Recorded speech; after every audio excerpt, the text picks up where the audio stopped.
आवाज़ की दुनिया के सभी सुनने वालों को मेरा प्यार भरा आदाब। उम्मीद करती हूँ आप सब खैरियत से होंगे। मेरे न्यू सब्सक्राइबर्स का वेलकम, इस्तकबाल मेरे इस चैनल पर, और पुराने सभी सुनने वालों को, मेरे पुराने सभी सब्सक्राइबर्स का शुक्रिया, आपके साथ का, आपके लाइक्स और कमेंट्स का। काफ़ी दिनों से काफ़ी सारे टॉपिक्स मेरे दिमाग में कुलबुला रहे थे, पर क्लैरिटी नहीं मिल पा रही थी, इसीलिए राइटिंग स्लो हो गई थी। खैर, वो तो होता है ना कि बस लिंक ही नहीं मिल पा रही थी। आज कहीं जाकर लग रहा है कुछ बात बनेगी। देखते हैं कैसा फ्लो रहता है अपनी बातों का। अब जब बातें क्लैरिटी इस वर्ड से शुरू हो ही गई हैं तो क्यों ना इसे ही आज का अपना टॉपिक रखा जाए। कहिए, क्या कहते हैं आप सब? The power of clear thinking and communication is clarity. क्या हम क्लैरिटी को ट्रांसपेरेंसी कह सकते हैं? लाइफ के हर फेज़ में इसका होना बेहद ज़रूरी है ना?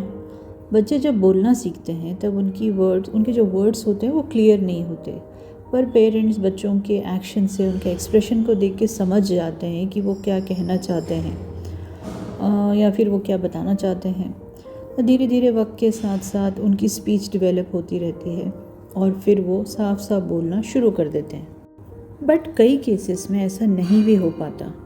कुछ लोग पूरी ज़िंदगी क्लियर स्पीच के लिए स्ट्रगल करते ही रह जाते हैं। एनीवेज, आज हम उनकी बात करेंगे जो साफ साफ बोल सकते हैं, बात कर सकते हैं। अगर हम बातों की बात करें तो इसमें सबसे इम्पॉर्टेंट है सिलेक्शन ऑफ वर्ड्स या चॉइस ऑफ वर्ड्स। हम बात करते समय किन वर्ड्स को और कैसे यूज़ करते हैं, यह हमारे अपने बारे में ही बहुत कुछ बताता है, स्पेशली अगर आप किसी सोशल या फॉर्मल ग्रुप का हिस्सा हो तो। आज का ज़माना और ज़्यादातर लोग टेक सेवी हैं। इंटरनेट भरा पड़ा है अननेसेसरी इन्फॉर्मेशन और डिस्ट्रैक्शन से, या यूँ कहें या इसको कुछ इस तरह से भी कह सकते हैं कि ओवरलोडेड है मतलब इतनी सारी इन्फॉर्मेशन से। तो हमें इस बात का ख्याल रखना होगा कि कहाँ, कितना, कैसे, किससे और कब बोलना है या एक्सप्रेस करना है। चलिए देखते हैं कि क्लैरिटी को हम और अच्छी तरीके से कैसे समझ सकते हैं। क्लैरिटी इन थॉट, सबसे पहले इसकी स्टार्टिंग होती है हमारे माइंड में, हमारी सोच में। हम जो अपने दिमाग में ख्याल लाते हैं उसमें, यानी साफ साफ सोचना बिना किसी कन्फ्यूजन के। वो कहते हैं ना कि clear thinkers are better problem solvers. हमारी सोच बिल्कुल क्लियर होनी बेहद ज़रूरी है, और इसके लिए ज़रूरी हमें मेंटली डिसिप्लिन होना। सोच सही तो सब सही।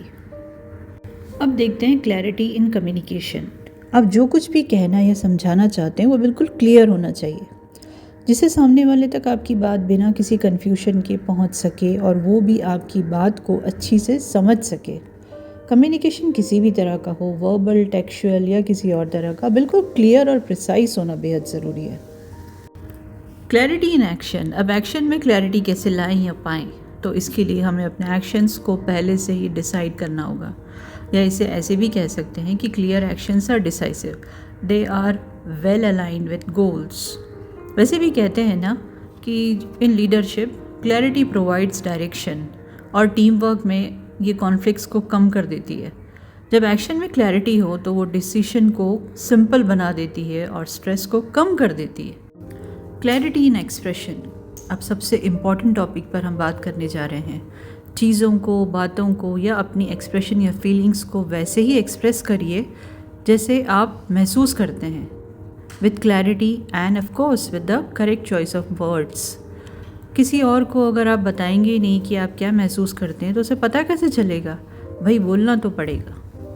चलिए, ये सब तो मैंने बता दिया कि अपने थॉट्स, कम्युनिकेशन, एक्शन, एक्सप्रेशन, इन सब में क्लियर होना हमें बहुत ज़रूरी है। पर अब मुझे ये बताइए कि हम में से कितने ऐसे लोग हैं जो अपनी बात खुलकर औरों से कर पाते हैं? कितनी बार, कितनी ही बातें बोलते बोलते रह जाते हैं हम। रीज़न्स कुछ भी हो सकता है। For an number of reasons we are silent at times.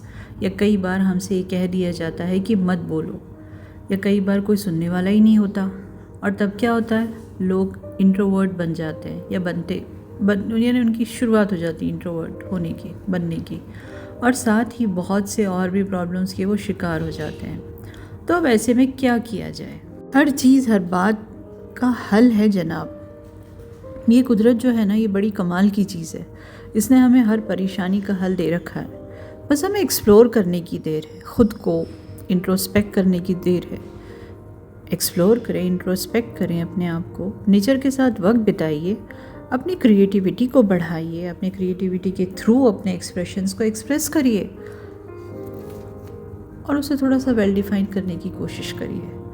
ख़ुद के साथ वक्त बिताकर ख़ुद को ही पहचानिए। जैसा कि मैं हमेशा कहती हूँ कि ख़ुद से बढ़कर ख़ुद का कोई फ्रेंड नहीं हो सकता, तो कोशिश करें कि क्लियर कम्युनिकेशन करें। भाई अगर लाख कोशिश करने पर भी सामने वाला आपकी बात समझ ना सके तो फिर छोड़ दीजिए उसे उसके हाल पर। और वैसे आप ये भी कह सकते हैं कि गो टू, मतलब आप उनको कहाँ भेजना चाहते हैं, जन्नत या दोज़ख, वो आप डिसाइड करिए। I mean if you wish to. देखिए भाई, ज़िंदगी मिली है जीने के लिए, तो जी भर कर जी लीजिए, खुल के हंसिए। कहाँ किसी XYZ की वजह से ख़ुद को परेशान करना। कोई साथ दे तो ठीक, ना दे तो और भी बढ़िया। ख़ुद के लिए क्लियर रहिए, बिना कन्फ्यूजन के आगे बढ़ते रहिए। कुछ काम ऊपर वाले पर भी तो छोड़ दीजिए ना, कुछ काम ऊपर वाले पे छोड़ दीजिए और मस्त होकर अपनी ज़िंदगी को जीते जाइए, क्योंकि होगा तो वही जो खुदा चाहेगा। हमें तो बस अपना काम करना है, तो अच्छी से करिए। टेंशन वेंशन को थोड़ा साइड में रखते जाइए और खुश रहिए।